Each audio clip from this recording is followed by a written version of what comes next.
실력으로 가보도록 하겠습니다. 찬송을 향해 가는 성도들, 제가 쭉 불러보는 찬송이 아니라서 1절만 좀 우리 행군가처럼 씩씩하게 찬송을 향해 찬송을 향해 가는 성도들아 자기를 자기를 두려워하라 성령이 너를 인도하시니 외진세를 하고 있는 앞으로 앞으로 찬송을 향해 나가세 찬송은 날 하고 나가세 모든 천사 너희를 영접하라 그 앞에 기다려 소리내 들어갑니다. 이 곡이 높아가지고 느리면 우리 신호들이 다 부르기가 어려워서 우리 한번 조금만 빠르게 가도록 하고 나머지 곡들은 우리가 한 번씩 불러왔던 곡이어서 그냥 가도록 하겠습니다. 반갑습니다. 말씀해보세요. 마이크 말씀해보세요. 조금만 올릴까요?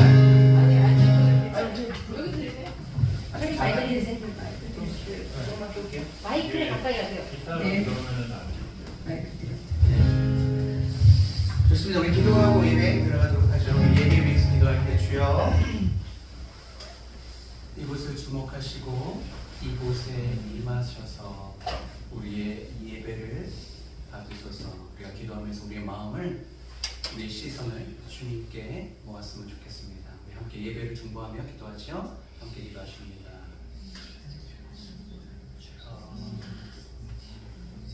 주님 주여 이곳에서 임하셔서 역사해 주시옵소서 역사해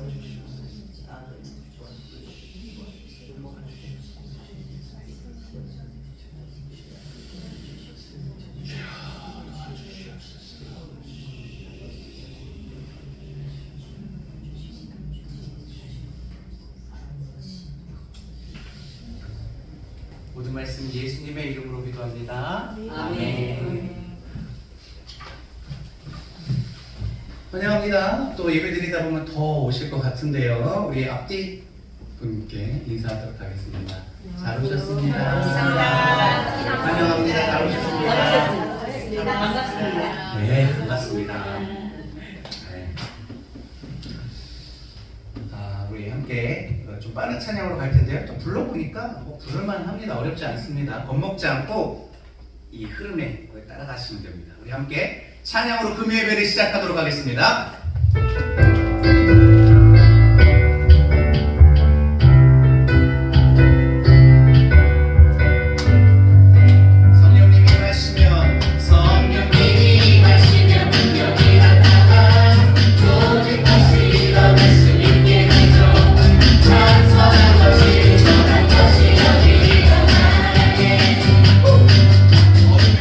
어둠을 물리치는 빛이 돼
하도록 하죠. 359장입니다. 찬송을 중에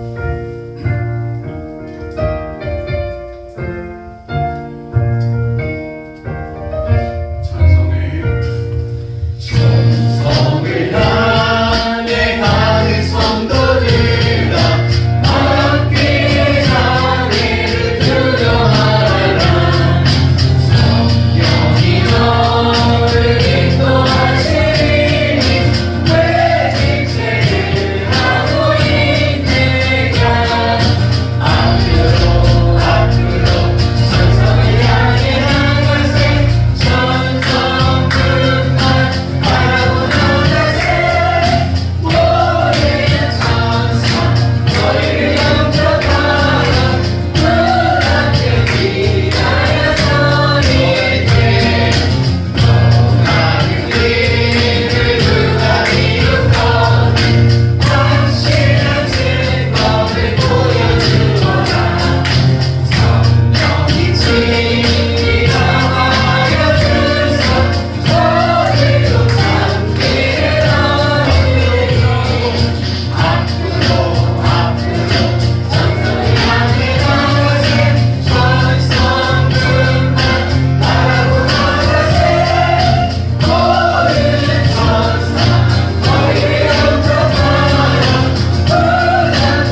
자를 변화시켜 주십시오.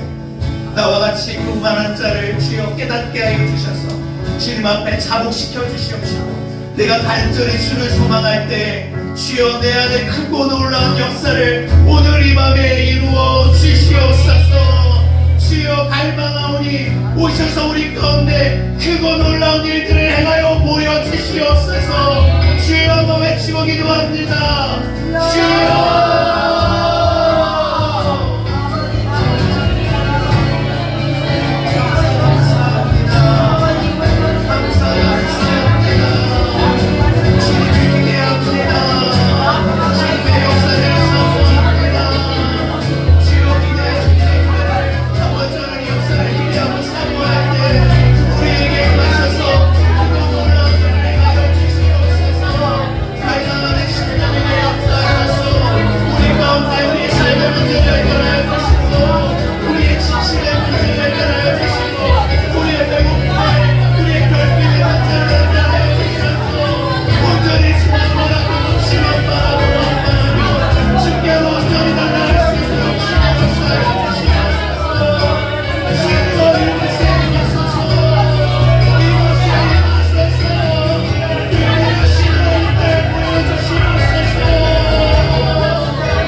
선하심과 선명하신 그 역사를 바라보기를 소망하오니 오셔서 우리 안에 크고 놀라운 일들을 행하여 주시옵소서. 오늘 이 밤 기적을 체험하는 밤 되게 하여 주시옵소서. 우리 삶에 잊을 수 없는 간증이 있는 밤 되게 하여 주셔서 하나님의 우리에게 주신 그 흔적을 발견하고 아버지 하나님 주님과 함께 동행하게 하여 주시옵소서. 감사하며 우리 소망 되신 예수님의 이름으로 기도합니다. 아멘.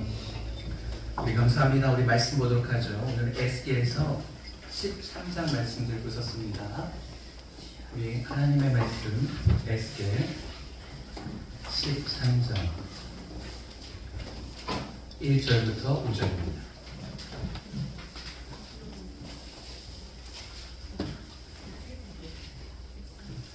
구약 성경이고요. 1166페이지에 있습니다. 제가 갖고 있는 성경은 구약 성경 1166페이지.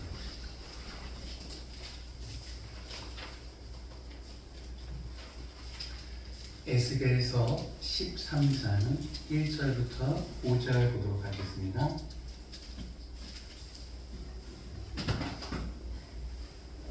찾으셨습니까? 네. 계속해서 읽어보도록 할게요. 제가 먼저 읽자겠습니다. 여호와의 말씀이 내게 임하여 이르시되 인자야 너는 이스라엘의 예언하는 선지자들에게 경고하여 예언하되 자기 마음대로 예언하는 자에게 말하기를 너희는 여호와의 말씀을 들으라. 주 여호와의 말씀에 본 것이 없이 자기 신념을 따라 예언하는 어리석은 선지자에게 화가 있을진저 이스라엘아 너희의 선지자들은 황무지에 있는 여우 같으니라. 우리 5절 같이 읽어보죠. 너희 선지자들이 성 무너진 곳에 올라가지도 아니하였으며 이스라엘 족속을 위하여 여호와의 날에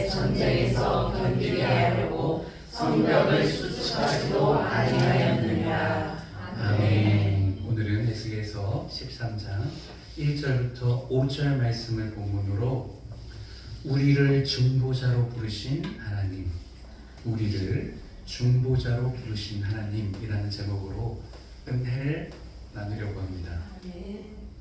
우리 같은 공간에서 같은 시간에 동일한 한 하나님을 예배하는 저와 여러분들에게 하나님의 크신 은혜와 하나님의 크신 사랑과 하나님의 크신 능력과 크신 축복이 함께하기를 주님의 이름으로 축원합니다. 아멘. 주님의 이름으로 축원합니다. 아멘. 주님의 이름으로 축원합니다. 아멘. 우리가 섬기고 예배하는 하나님은 복의 근원이십니다. 하나님 자체가 복이시고 그가 갖고 있는 복이 온 세상으로 흘러가고 있습니다.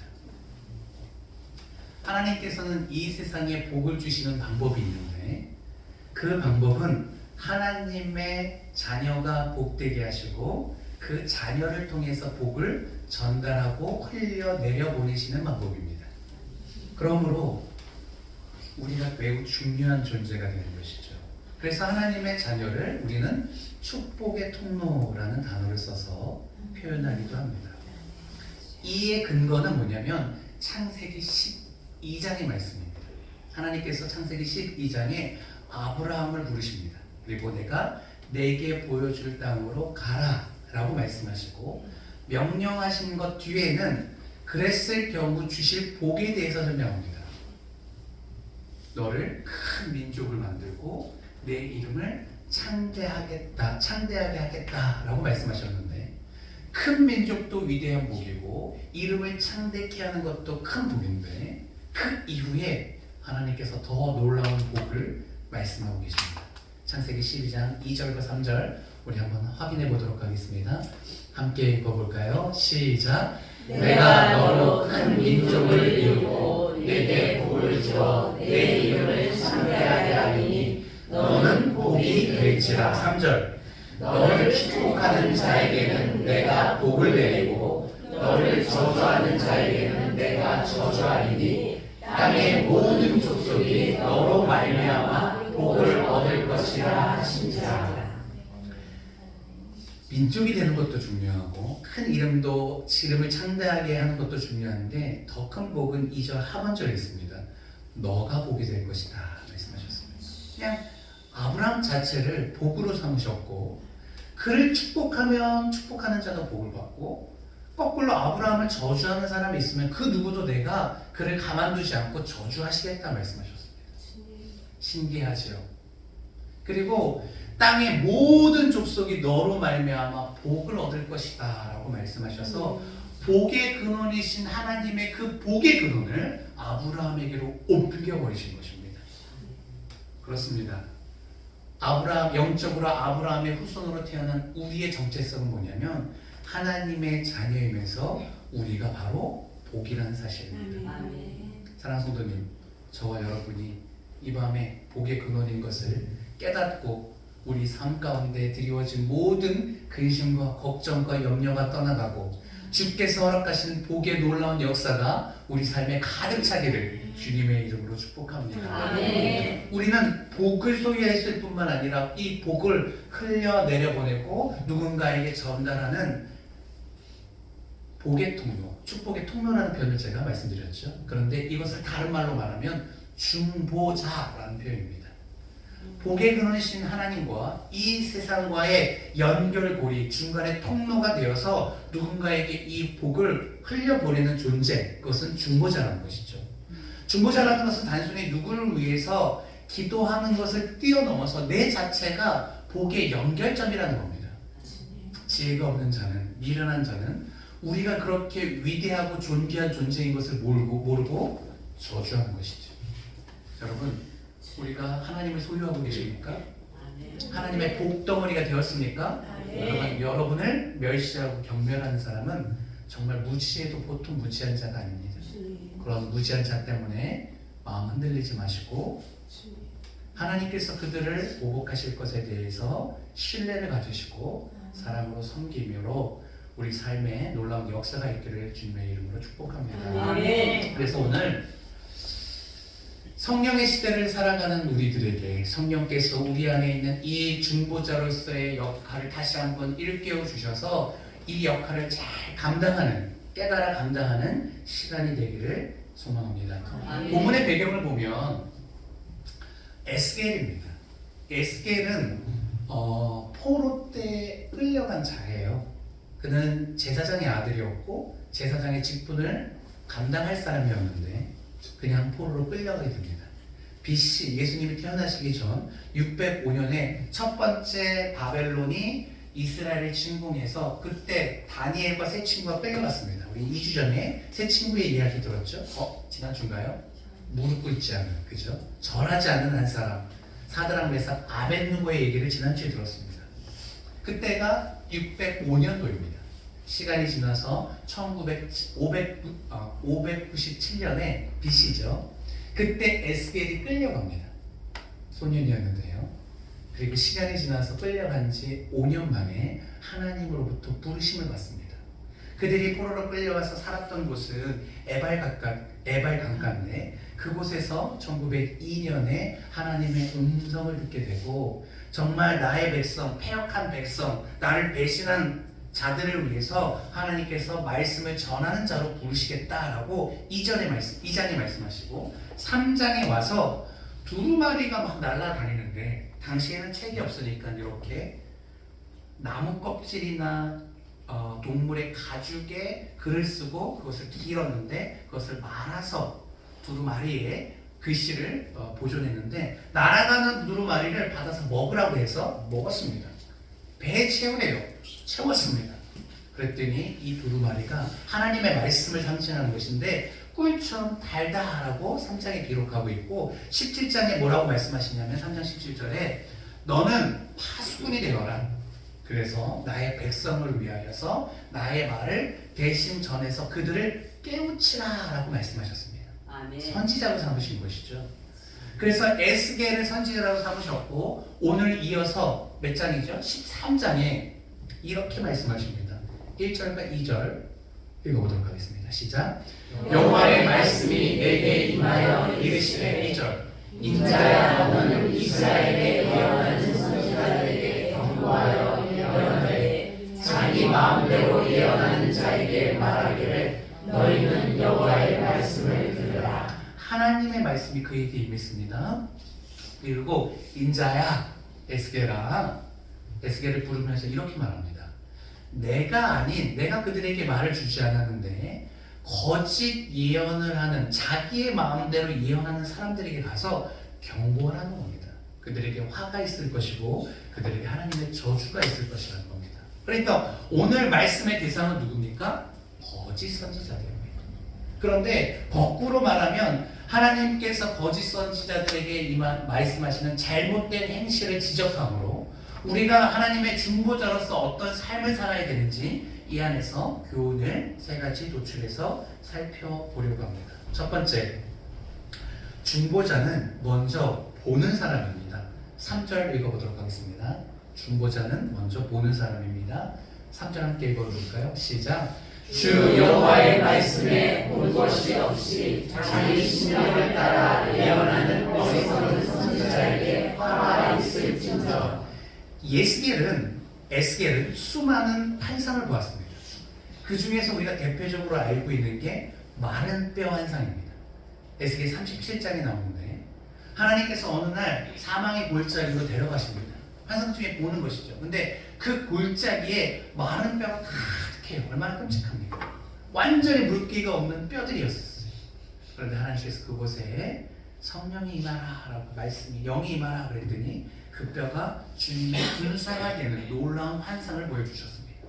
47장에는 하나님께서 성전을 보여주십니다. 지금 상황은 성전가 폐허가 되었어요. 그런데 새로운 성전을 보여주시고 하나님의 영광이 그 성전 안으로 쑥 들어가 버립니다. 그리고 성전 동쪽 문으로 물이 흘러나오는데 그 물이 갈수록 깊어지는 거예요. 나중에는 저 사이의 큰 바다에 만나서 바다를 이루게 되었는데 그 물이 흘러가는 곳마다 양쪽에 과실이 맺히고 그 물에는 물고기가 살고 결국 그 물고기를 잡는 어부가 생기게 되고 그 물로 인하여서 성전에서 나온 물로 인하여서 이스라엘 땅이 아주 부유해지는 것을 환상을 보게 해주셨습니다. 지금 현실은 어떻습니까? 2차 포로 때 끌려간 한 소년에게 하나님 나라의 회복의 영광에 대해서 보여주고 계시는 거예요. 이 에스겔은 이 환상들을 보았기 때문에 그 본 것을 있는 대로 구체적으로 아주 치밀하게 디테일하게 말했습니다. 그런데 하나님이 보여주시는 환상을 보지 못하고 말하는 이들이 있었으니 이들이 바로 거짓 선지자들이었습니다. 그들은 뭐라고 예언을 했을까요? 이미 예레미야가 그들에 대해서 이렇게 말합니다. 6장 14절 말씀 읽어보도록 하죠. 6장 14절입니다. 시작. 그들이 내 백성의 상처를 가볍게 여기며 말하기를 평강하다 평강하다 하나 평강이 없도다. 나라가 기울어져 갑니다. 나라가 이제 망해져 갑니다. 적군이 코앞에 왔습니다. 포로로 끌려갑니다. 마지막까지 그들이 외친 것은 무엇입니까? 평안하다. 하나님이 우리와 함께 하심으로 절대로 걱정하지 마라. 이 전쟁은 승리할 것이다 라고 말했는데 실상은 어떻다고요? 평강이 없다. 예레미야 23장 17절 말씀 또 읽어보도록 하죠. 읽어보겠습니다. 시작. 항상 그들이 나를 멸시하는 자에게 이르기를 너희가 평안하리라 여호와의 말씀이니라 하며 또 자기 마음이 완악한 대로 행하는 모든 사람에게 이르기를 재앙이 너희에게 임하지 아니하리라 하였느니라. 같은 말이에요. 괜찮다, 문제없다, 잘하고 있다. 그들은 하나님이 아닌 우상을 섬기고 있었는데, 그죠? 그럼에도 불구하고 아무런 문제가 없다라고 말하고 있으면서 자기 마음에 완악한 대로 행하는 모든 사람들에게 죄를 지적하는 것이 아니라 재앙이 너희에게 임하지 아니할 것이다 라고 말하고 있는데 오늘 3절에 있는 것처럼 이 모든 예언은 하나님이 보여주신 환상이나 하나님이 들려주신 말씀을 따라 말하는 것이 아니라 자기의 심령을 따라 예언하는 것이다 말하고 있습니다. 첫 번째 중보자의 포인트는 먼저 보는 사람이라고 했습니다. 여러분 보는 것이 중요합니다. 2주 전의 말씀 기억하십니까? 2주 전인가요?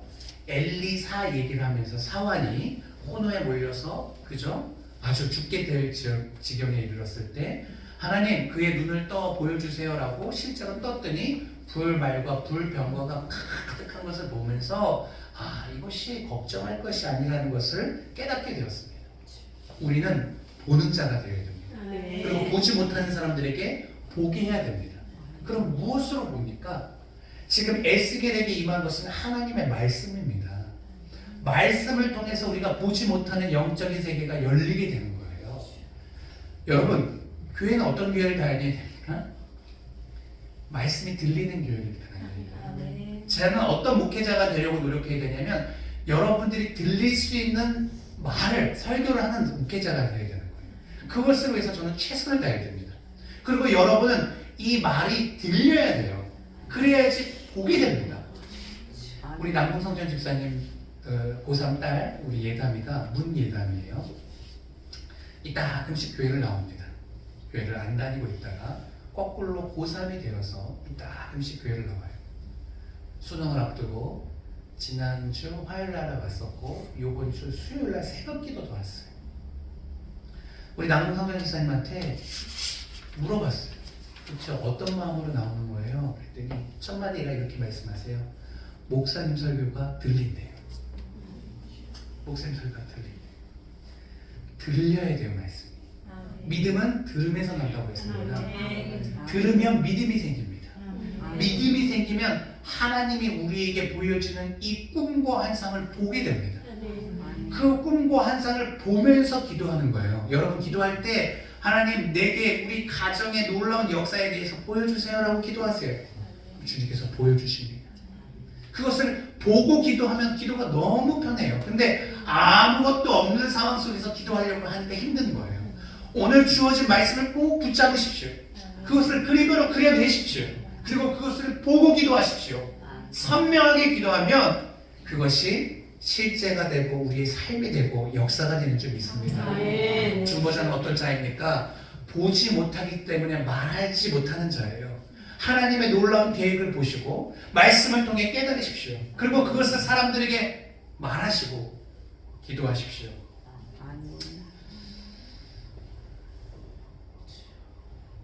중보자는 보고 선포하는 사람입니다. 중보자는 보고 기도하는 사람입니다.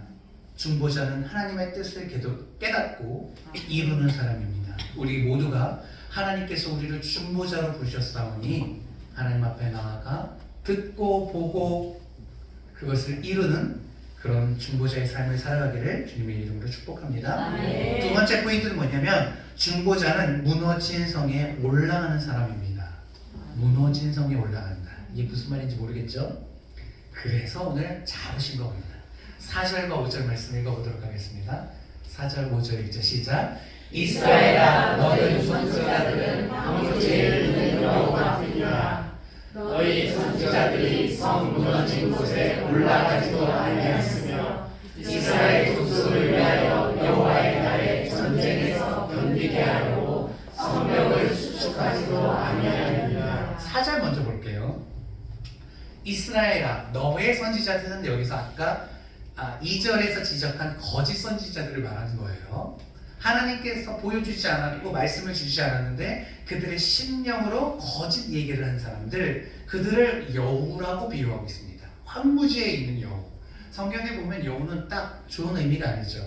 아가서에 보면 내 밭에 있는 여우를 잡으라 말합니다. 그죠? 하나님, 예수님과의 연애를 방해하는 방해 요소입니다.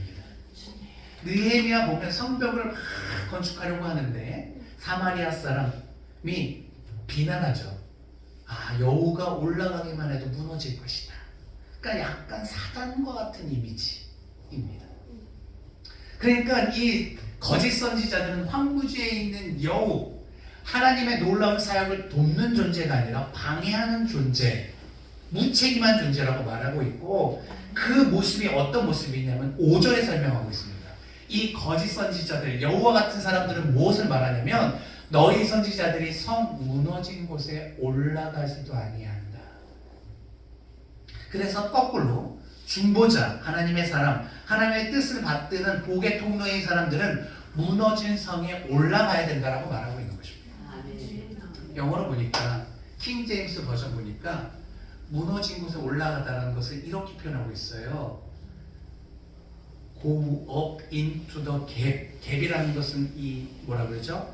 틈을 말하는 거거든요. 돌과 돌 사이 이 갭에 그 안으로 들어가라 라고 표현하고 있어요. 그 갭은 우리 아픔의 현장입니다. 성이 무너졌기 때문에 그렇죠. 그곳은 마치 돌과 돌이 무너져서 벌어져서 우리 피부, 이게 뼈가 꺾여서 그 안에 살이 보이는 것처럼 우리의 상처를 의미합니다. 그 무너진 성은 우리의 삶이 무너진 삶의 슬픔의 현장인데 그곳에 누가 가야 됩니까? 평안을 외쳤던 선지자들이 가서 그 아픔의 현장을 봐야죠. 근데 그들은 평안을 외치고 막상 그 놀라운 하나님의 심판이 임했을 때 그곳에 가지 않고 황무지에서 그냥 두리번두리번하는 여우와 같은 무책임한 존재가 되었던 것이죠. 하나님은 그들에게 죄를 지적합니다. 왜? 그 성, 무너진 성 그 위에 올라가서 그 슬픔의 현장, 그 신음의 소리를 듣고 중보해야 되는데 그 역할을 감당하지 않고 있기 때문에 그들이 말로 거짓 선지자이며 하나님의 심판이 그들에게 임할 것이라는 겁니다. 그들은 하나님 백성들의 울부짖음을 외면했습니다. 두려워서 피했습니다. 겁났기 때문에 그렇죠. 때로는 귀찮아서 그럽니다. 어떤 책임감도 일말의 죄책감도 없이 그렇게 외면하는 황무지의 여호와도 같았습니다. 중보자인 우리의 사명은 절망이 있는 곳, 성이 무너진 곳, 그 아픔의 현장을 지켜야 됩니다. 그곳에 올라가서 그 슬픔을 봐야 되는 것입니다. 그 돌과 돌 사이의 갭 속으로 들어가서 그 아픔의 현장에서 우리가 그 갭을 메꿔야 되는 것입니다. 가정을 보십시오. 부모와 자녀의 갭이 있습니다. 교회를 보십시오. 공동체 지체들 간에 말로는 피로 나눈 형제자매라고 부르지만 가까이 할 수 없는 갭들이 있습니다. 우리 사회를 보십시오. 빈부의 격차의 갭이 있고 남녀 간의 갭이 있고 세대 간의 갭이 있고 지역 간의 갭이 있습니다. 이 조그만 나라에 그 지역 간의 갭이 그 고질병이 고쳐지지 않고 있습니다. 세상은 온통 이 연결고리가 끊어져서 단절되어 있고 아픔 가운데 신음하고 있는데 하나님의 중보자들은 그 갭, 그 사이로 들어가서 그것을 연결하지 못하고 방황하고 방관하고 있는 것이죠. 에스겔서 22장 20절에도 이런 개념을 다시 한번 얘기하고 있습니다. 22장 30절 한번 띄워주시겠습니까? 우리 함께 졸리시죠? 소리 내서 한번 읽어보도록 하겠습니다. 소리 내서 읽습니다. 시작. 이 땅을 위하여 성을 쌓으며 성 무너진 데를 막아서 나로 하여금 멸하지 못하게 할 사람을 내가 그 가운데서 찾다가 찾지를 하였으므로 이 땅을 위해서 예루살렘이죠. 성을 쌓으며 성 무너진 데를 막아서서 나로 하여금 무너진 데가 뭡니까? 성과 성 사이의 그 갭, 그곳을 누군가 들어가서 막아야 되는데 그것을 막지 못하고 나로야 하여금 멸하지 못하게 할 사람을 찾았는데 아무리 찾아도 찾지 못했다. 하나님의 바람은 무엇입니까? 무너진 성에 가서 그곳에서 하나님의 진노를 막을 중보자를 찾고 있다는 겁니다. 여러분, 하나님의 마음을 이해해야 됩니다. 그 성을 무너뜨린 주체가 누구입니까? 하나님이시죠. 하나님의 심판으로 스스로 세우신 그 예루살렘 성을 하나님이 무너뜨리셨습니다. 근데 하나님은요, 그들을 징계하는 것이 심판하고자 하는 것이 아닙니다. 그 차이가 아시죠? 설명하지 않겠습니다. 그런데 마지막까지 그 성을 무너뜨리면서도 누구를 찾고 계십니까? 그 무너진 성 사이에 서서 주여 주님의 진노를 거두어 주십시오라고 그 가운데서 나로 하여금 완전히 그것을 무너뜨리지 못할 수 있는 중보자를 찾고 계시다는 겁니다. 왜냐하면 하나님의 본심은 심판이 아니라 구원에 있기 때문에 그렇습니다. 그런데 그 하나님의 마음을 읽기를 원해서 중보하는 한 사람이 있기를 원하는 거예요. 광야에서 이스라엘 백성이 하나님을 향해서 원망했습니다. 불평했습니다. 그랬더니 하나님께서 그들을 멸하신다고 하셨을 때 누가 나섭니까? 중보자 모세가 나서서 주님, 그 하늘의 책에 제 이름을 뺄지언정 주님, 그들을 용서해달라고 합니다. 하나님 광야에서 시내산에서 그들과 계약을 했습니다. 근데 그들이 먼저 어김으로 이 계약은 파기되었습니다. 어긋났습니다. 계약이 파기되면 이 계약서는 그냥 휴지종아리가 되는 것이죠. 그런데 이 벌어진 틈을 누가 삐집고 들어갑니까? 모세라는 사람이 삐집고 들어가 다시 제 계약을 체결해버립니다. 하나님은 다시 돌이키시고 그들과 동행하기로 결단하십니다. 하나님이 찾는 것은 무엇이냐면 죄악된 백성들보다도 그 가운데 하나님의 징계가 임할 때 그것을 향해서 하나님의 마음을 읽지 못하고 중보하지 못하는 사람으로 인해서 슬퍼하시는 것이죠. 만약에 우리가 이 가정, 우리가 섬기고 있는 가정과 공동체와 나라를 위해서 중보하는 사람이 된다면 하나님은 그것으로 주목하실 것입니다. 우리의 그 기도와 헌신과 희생을 통해서 하나님은 우리의 가정의 틈을 메꾸실 것이고 우리 공동체의 틈을 메꾸실 것이고 이 나라의 이민족을 다시 한번 세우실 것입니다. 오늘 말씀을 통해서 그 무너진 성에 올라가서 중보하고자 하는, 그리고 그런 사람을 찾고 계시는 하나님의 마음을 입어서 그런 한 사람이 저와 여러분이 되기를 주님의 이름으로 축복합니다. 거짓 선지자의 특징은 뭐냐면 그 틈이 보일 때 어떻게 할까요? 저주합니다. 사람들의 아픔을 보면서 혀를 찹니다. 아이 그래 진짜 잘 살지. 왜 미련하게 그렇게 해서 성을 무너뜨렸어? 왜 가정을 그렇게 지키지 못했어? 왜 교회가 그렇게 갈라져야만 했어? 아이고 하면서 혀를 차면서 남일처럼 생각하면서 그들을 정죄합니다. 거짓 선지자들의 특징이죠. 반대로 중보자는 하나님의 사람은 어떻게 합니까? 그곳에 달려가는 것이죠. 무너진 성에 올라가는 것입니다. 그 틈을 바라보면서 가슴 아파하면서 그것을 연결하고자 희생하는 겁니다. 이것이 중보자의 마음입니다. 예수님께서 그런 마음으로 하나님과 우리 사이의 그 틈에 십자가로 연결하셨습니다. 자신의 피로 그 틈을 다 채워주셨습니다. 예수 그리스도의 탁월함은 바로 이것입니다. 무너진 성, 무너진 이 세상에 올라가서 그 틈을 자신의 몸으로 채우신 것입니다. 그의 마음을 우리가 읽어야 되는 것이죠. 중보자의 자세는 달라야 됩니다. 반드시 달라야 됩니다. 하나님이 우리에게 원하시는 것을 외면하지 말고 그 갭을 바라보면서 우리 가정의 그 틈을 메워가고 교회의 틈을 메워가고 예수의 사역인 이 민족을 향하여서 무너진 가운데 놀라운 세움의 역사가 있기를 소망하는 한 사람이 저와 여러분이 되기를 소망합니다. 아멘. 세 번째, 중보자는 성을 수축하는 사람입니다. 우리 5절 말씀 다시 한 번만 읽어보도록 하겠습니다. 5절을 읽어보죠. 시작. 너희 선지자들이 성 무너진 곳에 올라가지도 아니하였으며 이스라엘 족속을 위하여 여호와의 날에 전쟁에서 견디게 하려고 성벽을 수축하지도 아니하였느니라. 거짓 선지자들은 평안만을 외치다가 결국 하나님의 심판이 임했을 때 그 무너진 성에 올라가지도 않았습니다. 또한 그 무너진 성을 보면서 다시는 수축하려고 하지도 않았습니다. 중보자인 우리는 어떻게 해야 됩니까? 그 성에 올라가야 됩니다. 그리고 다시금 그 성을 수축해야 됩니다. 시편 127편 1절은 이렇게 얘기합니다. 127편 1절 한번 읽어보도록 하겠습니다. 1절 시작. 여호와께서 예루살렘을 세우시며 이스라엘의 흩어진 자를 모으시며 2절도 혹시 있습니까? 2절도 읽죠. 시작. 여호와께서 예루살렘을 세우시며 1절은 없습니까? 여호와께서 집을 세우지 아니하시면 1절 읽어보죠. 시작.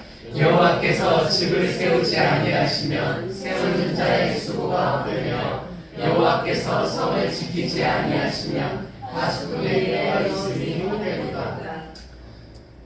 하나님은 집을 세우시는 분이십니다. 성을 지키시는 분이십니다. 하나님의 능력이 절대적으로 우리에게 필요합니다. 집을 세우는 것도 성을 지키는 것도.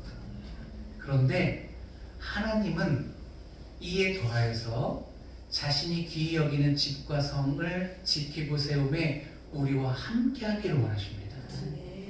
거짓 선지자들을 왜 하나님께서 저주하셨습니까? 무너진 그 성을 그들이 수축하지 않은 것에 대해서. 분명히 하나님께서 세우시고 하나님께서 지키시지만 그것은 하나님의 능력이고 또한 우리가 해야 할 일은 우리가 해야 된다는 것입니다. 느헤미야라는 사람 아시죠? 여러분 자주 얘기합니다. 그는 이제 포로 생활 말기의 사람인데 그가 고국의 성벽을 짓다가 그것이 중단됐다는 소식을 들었습니다. 고국이 환난과 낙심과 능력으로 비참해져 있고 성벽이 무너져 간다는 소식을 듣고 하나님 앞에 기도하기 시작했습니다. 그랬더니 하나님께서 그에게 역사를 베푸셔서 놀라운 일들, 성벽을 재건하는 일에 쓰임을 받죠. 근데 그가 기도했던 기도의 내용을 한번 오늘 읽어보려고 합니다. 느헤미야 1장 6절과 7절입니다. 느헤미야 1장 6절과 7절 한번 읽어주시겠습니까? 시작. 이제 종이 주의 종들이 이스라엘 자손을 위하여 주야로 기도하며 우리 이스라엘 자손이 주께 범죄한 죄들을 자복하오니 주는 귀를 기울이시며 눈을 여시사 종의 기도를 들으시옵소서. 나와 내 아버지의 집이 범죄하여. 네, 여기서 끊어가면 그가 기도할 때 먼저 회개합니다. 이스라엘 자손이 주께 범죄한 죄들을 자복한다. 그리고 나와 내 아버지의 집에 범죄하였다. 본인도 포함이고 본인 부모님 이 선배 세대, 윗세대들도 하나님 앞에 범죄하여서 우리가 지금 이런 상황에 있다는 것을 인정하고 고백하는 것이죠. 거기서 멈추지 않습니다. 7절 읽어볼까요? 주를 향하여 크게 악을 행하여 주께서 주의 종 모세에게 명령하신 계명과 율례와 규례를 지키지 아니하였나이다. 말씀을 순종하지 않았던 것을 고백하면서 그 다음에 중간 생략하고 강구합니다. 11절 읽어보도록 하겠습니다. 시작. 주여 구하오니 귀를 기울이사 종의 기도와 주의 이름을 경외하기를 기뻐하는 종들의 기도를 들으시고 오늘 종이 형통하여 이 사람들 앞에서 은혜를 입게 하옵소서 하였나니 그때 내가 왕의 술 관원이 되었느니라. 먼저 회개하고 하나님 그럼에도 불구하고 내가 하나님을 경외하니 하나님을 경외하는 자의 기도를 들어주셔서 오늘 형통의 복을 주시고 이 사람들 나라로 포로로 데리고 있는 이 메데파사 이 왕들에게 은혜를 받아서 내가 그 하나님의 그 성벽 멈춰진 이 사역을 감당할 수 있도록 도와주십시오라고 구체적으로 얘기했을 때 그때 어떻게 됩니까? 왕의 술 맡은 관원이 되고 왕에게 나가서 과감히 얘기합니다. 수심이 근심이 가득해서 왜 그러니 뭐가 문제니? 라고 했을 때 자신의 고민과 자신의 비전을 얘기했을 때 그러면 네가 가서 그 일을 해라 라고 그에게 은혜를 받아서 결국 돌아가서 여러 가지 환난 가운데 그 어려움을 이겨내고 52일 만에 성벽을 재건하게 됩니다. 중보하는 자는 성벽을 수축하고 재건하는 자입니다. 느헤미야는 대표적인 중보자였습니다. 자신이 아무것도 할 수 없을 것 같은 그 상황 속에서도 고국의 비참한 현실을 듣고 기도했고 기도의 내용은 나의 죄와 내 모든 조상의 죄까지 다 갖고 와서 주여 용서해달라고 했고 그럼에도 불구하고 나는 현재 하나님을 경외하고 있사오니 형통의 복을 허락하여 주셔서 이들의 은혜를 받게 하셔서 이들을 통해서 내가 돌아가서 성벽을 수축하고 건축하게 해주십시오라고 했을 때 그 기도대로 그럴 수 있는 위치를 하나님께서 허락해 주셨고 왕을 만날 수 있었고 왕의 마음이 그에게 있어서 하나님의 성벽을 수축하게 되었습니다. 하나님은요 예루살렘을 세우시는 분이십니다. 근데 그 예루살렘을 사람을 통해서 세우십니다. 중보자는 하나님의 성벽을 수축하는 사람입니다. 시편 147편 말씀 2절과 3절 보도록 하겠습니다. 아까 이거였나요? 예. 읽어봅니다. 시작. 여호와께서 예루살렘을 세우시며 이스라엘의 흩어진 자를 모으시며 3절. 상심한 자들을 고치시며 그들의 상처를 싸매시는도다. 여호와께서 예루살렘을 세우신다. 상심한 자를 고쳐주신다. 그들의 상처를 싸매는다. 예루살렘을 세운다는 것이 무엇입니까? 11절과 12절 말씀 또 읽어보도록 하겠습니다. 함께 읽으시자. 여호와는 자기를 경외하는 자들과 그의 인자하심을 바라는 자들을 기뻐하시는도다. 12절. 예루살렘아 여호와를 찬송할지어다. 시온아 내 하나님을 찬양할지어다. 예루살렘은 결국 하나님의 성도를 의미합니다. 성을 세운다는 것은 무엇을 의미합니까? 하나님의 자녀, 하나님의 사람들을 세운다는 것이죠. 2절 여호와께서 예루살렘을 세우며 이스라엘의 흩어진 자들을 모은다.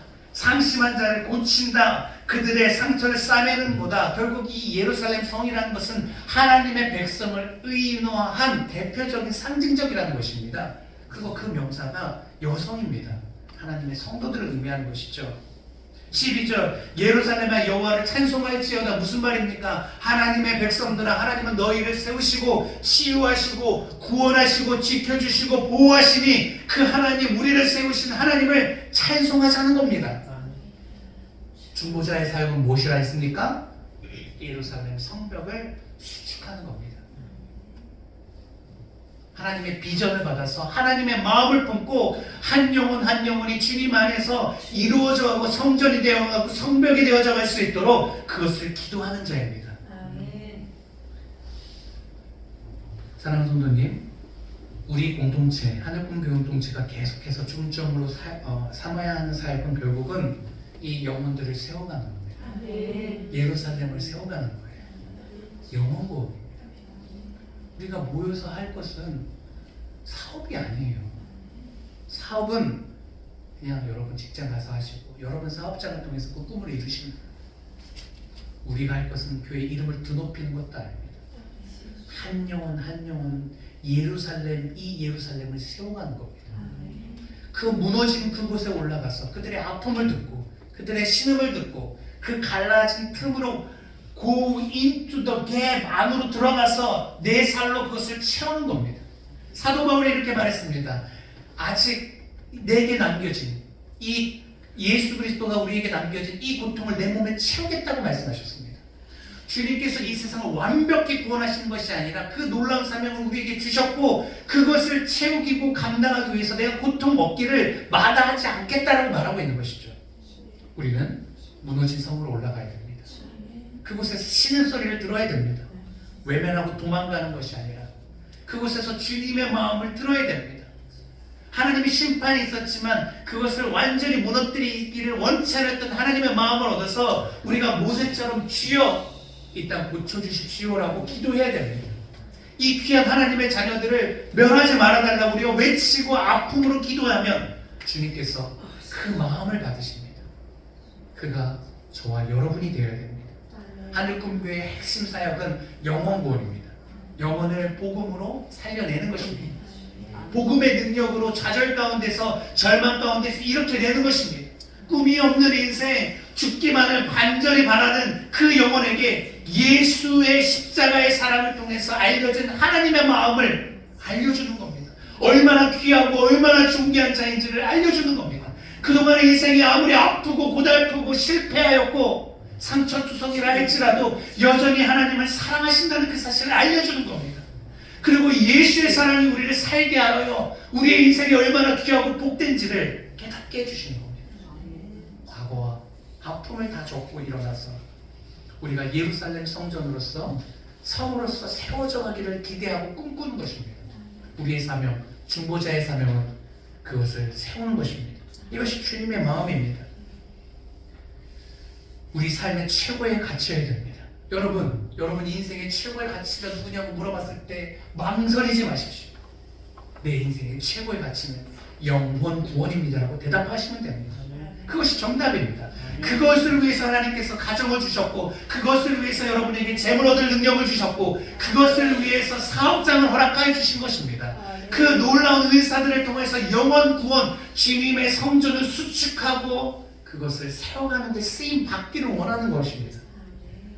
우리 안에 예수를 믿고 예수를 통하여 우리 공동체 안에 회심하고 세례를 받고 아름다운 성으로 지어져가는 놀라운 역사가 멈추지 않기를 우리가 함께 기도합시다. 말씀을 드리려고 합니다. 그렇습니다. 우리는 주님과 함께 지어져가는 주님의 성전입니다. 에베소서 2장 20절 말씀 읽어보도록 합니다. 함께 읽지 시작. 너희도 성령 안에서 하나님이 거하실 처소가 되기 위하여 그리스도 예수 안에서 함께 지어져 가느니라. 현재 진행형입니다. 지어져 가고 있습니다. 저도 지어져 가고 있고 여러분도 하나의 벽돌로서 하나의 지체로서 그만큼 지어져 가고 있습니다. 소돔과 고모라가 멸망한 이유를 우리가 알고 있습니다. 그것에 죄가 관영해서입니다. 그러나 하나님께서 뜻을 돌이킬 수 있는 조건을 제시하셨습니다. 아브라함이 먼저 제시했죠. 근데 그곳에 의인 10명이 있지 않으므로 결국 하나님께서는 그것을 멸망시켰습니다. 우리가 가정을 바라봤을 때 믿지 않는 남편, 믿지 않는 부인, 믿지 않는 자녀, 믿지 않는 부모님 때문에 우리의 가정이 갈라져가고 무너져간다라고 생각하면 안 됩니다.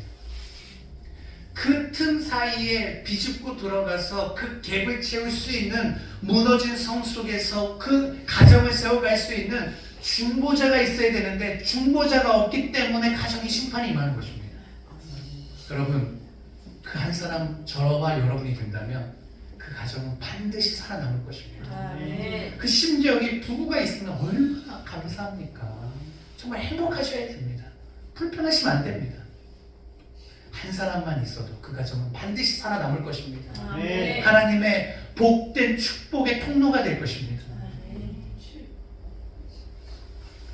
우리 공동체도 마찬가지입니다. 세상에 온전한 교회는 없습니다. 죄인들이 모인 곳이고 그곳에 성령의 역사가 있을 때 우리가 변해지는 것이 소망일 뿐입니다. 너희도 성령 안에서 하나님이 거하실 처소가 되기 위해서 그리스도 예수 안에서 함께 지어가는다. 성령님이 우리 안에 계십니다. 예수를 통해서 우리가 연합해 가고 있습니다. 한시라도 성령의 도우심을 받지 않으면 우리는 예수와 무관한 자가 되는 것이고 그 무너진 성벽에서 신음하며 살 수밖에 없습니다. 그러나 한 사람 한 사람이 깨어 주를 앙망하고 성령의 도우심을 날마다 간구한다면 우리는 아름답게 만들어져가는 주님의 처소가 될 것입니다. 이 나라의 민족을 위해서 우리 기도하는 공동체가 됩시다. 기도하는 한 사람으로 멸망하지 않았던 엘리사의 그 얘기를 마음에 담고 깨어 기도하는 하나님의 사람이 됩시다. 우리 한 사람으로 인하여서 이 민족을 하나님께서 지켜주신다면 우리의 가치, 우리의 기도가 얼마나 위대한 것이겠습니까? 우리 다시 일어나서 주님의 나라를 세워갑시다.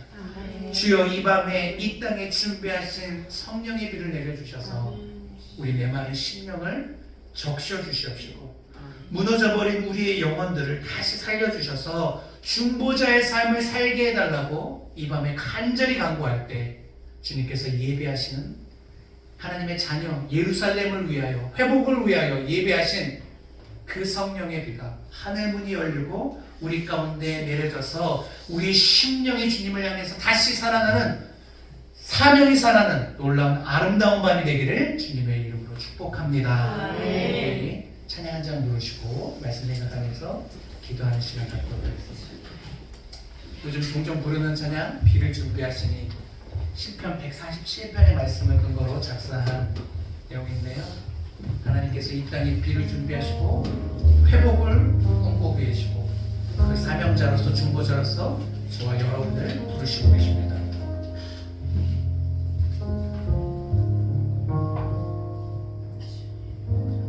한 번 더 갈게요. 우리 주는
하셨는데 그 중보자의 모습이 보이십니까?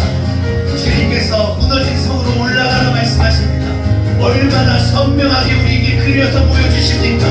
무너진 그 성으로 올라갑시다. 여러분 가정에 무너진 곳이 있습니까? 외면하지 마시고 그곳으로 들어가십시오. 우리 공동체에 무너진 곳이 그 사이에 갭이 보이십니까? 그곳으로 들어가십시오. 외면하지 마시고 그곳에 들어가셔서 그 연결이 단절된 곳을 채우십시오. 그리고 아버지 무너진 성을 우리 수축합시다. 다시 세웁시다. 내 예루살렘을 세우시고 우리 공동체 예루살렘을 세웁시다. 하나님께서 우리를 중보자로 부르셨사오니 주여 우리를 깨워 다시 일어나게 하여 주시옵소서. 주여 같이 기도합니다. 주여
주님께서 아십니다.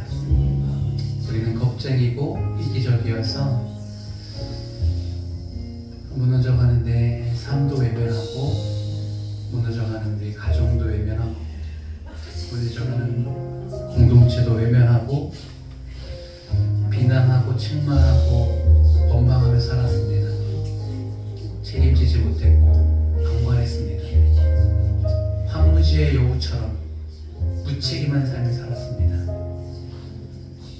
주께서 노하고 계시고 주님께서 가슴 아파하십니다. 우리에게 보여준 이 그림을 우리가 다시 한번 신명에 새기길 원합니다. 무너진 곳이 있으면 그곳에 올라갈 수 있는 용기를 허락해 주십시오. 틈이 보이면 그곳에 들어가서 그곳에 배어있는 신음을 그 안에 있는 절규를 듣고 보고 동참케 하여 주셔서 부족하지만 그 틈을 메울 수 있는 헌신의 모습이 우리 삶 가운데 나타나게 하여 주시옵소서. 가정에 우리 자녀들이 아파하고 있고 우리의 배우자가 슬퍼하고 있고 우리 부모님이 속상해 있는데 너무나도 이기적으로 살았습니다. 이제는 도망가지 않고 삶의 현장에 아픔의 현장에 거하기를 소망합니다. 이것이 주님이 우리를 향한 뜻인 것을 오늘 확신했기에 도망하는 삶, 무책임한 삶 살아가지 않겠습니다. 그곳에서 하나님의 자비를 구하겠습니다. 하나님의 심판이, 하나님의 징계가 거두어질 수도 있도록 주님 앞에 도움을 청하고 소원을 외치고 부르짖겠습니다. 공동체를 향한 주님의 뜻을 우리가 알기를 소망합니다. 연약한 자들이 목사가 연약하니 결점이 많습니다. 주님 불쌍히 여겨주셔서 그 틈을 메울 수 있는 헌신의 사람들로 우리를 세워주시고 연약하지만 주님의 뜻을 이루어갈 수 있는 아름다운 주님의 몸 되게 하여 주시옵소서. 이곳에 한 영혼 한 영혼이 주를 통하여 돌아오기를 원합니다. 함께 지어져 가기를 소망합니다. 예수를 몰라 소망이 없었던 이들이 이곳에부터 예수의 건물이 되게 하여 주시옵시고 예수의 아름다운 성전이 되게 하여 주시옵소서. 이 나라 이 민족 감히 우리가 잠시 기도합니다. 주여 우리의 기도를 들으셔서 이 나라 이 민족을 불쌍히 여겨주시고 우리도 어찌 기도할지 잘 모르겠사오니 주님께서 모든 삶에 관여하여 주셔서 이 민족을 붙잡아 주시고 대망의 길에서 멸망의 길에서 건져주시고 마지막 시대 거룩한 대제사장 나라로서 쓰임받을 수 있도록 새롭게 하여 주시옵소서. 오늘 각자의 기도 제목으로 나갈 때에 아버지 하나님 말씀에 진실하게 반응하여 아버지 하나님 도망하지 않고 그 틈을 메우는 한 사람 되기를 소망하오니 이곳에 있는 귀한 지체들을 통하여 주님의 나라가 회복의 나라가 임하게 하여 주시옵소서. 감사합니다. 감사합니다. 홀로 영광 받아 주시옵소서. 우리 각자의 기도 제목으로 나아갈 텐데요. 조금 힘드셔도 오늘 19분인데요. 5분 동안 25분 동안은 좀